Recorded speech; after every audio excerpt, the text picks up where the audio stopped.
So for today's video nga, samahan nyo ako mag-unpouch ng ating parcel from TikTok. So mga Mariko, ito yung solar Christmas light. So kung matatandaan nyo, meron ako in-upload dito. So meron kami nito sa Pampanga, pero nainggit nga ang ating Madam Hailey at nagpabili siya. So nabili ko lang to for only 149 pesos. So tara, i-unpouch na natin siya. Lang natin siya mga Mariko. Wait lang.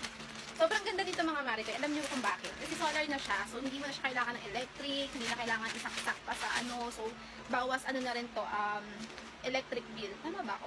Basta yun. So ayan, naka-bubble wrap pa siya and safe naman siya na-deliver. Tsaka alam niyo mga Marikoy, 3 days lang dumating na siya. Kaya aabot pa to sa inyong decoration for Christmas. Ayan. So si Madam Hailey kasi yung nag-request nito.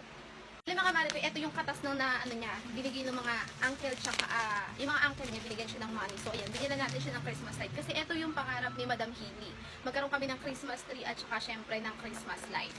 Kung matatandaan nyo last year, grabe yung wish ni Madam Hailey na magkaroon kami ng Christmas light and Christmas tree.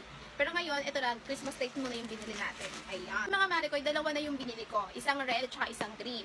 Tapos, 149 pesos lang siya and free shipping pa siya. Kaya mag-check out ka na dyan sa Yellow Basket kung gusto mo nitong ating solar Christmas light. Mga Marikoy, ganito yung itsura niya. Ayan, so color red siya. Ayan, nakalagay naman siya. Cute lang siya mga Marikoy, maliit lang siya. And, ganito siya. Ay! Ayun, nalagdag ko pa. And madami siyang lights. Ayan. Excited na ako, tsaka si Madam Hailey. Kaya ganito yung itsura niya. Meron siyang parang ganyan. Tapos ayan, pwede mo siyang ilagay. Kasi kailangan siyang ma-around, kaya nga solar, di ba? Kasi meron din siyang stick. Ay, sorry, mali. Ayan, pag ganyan. So, kung pwede mo siyang itusok kahit saan, pwede siya sa mga parang garden nyo. Ganon. Napakaganda.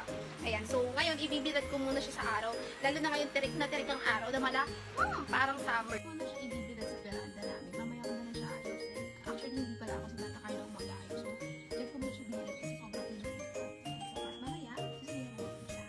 Yun lang. Balikan ko kayo mamaya kapag maganda yung lights niya.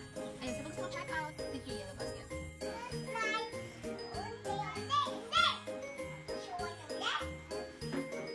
Mga Mariko, ito na yung itsura niya. So, red and blue yung order natin. Ayan.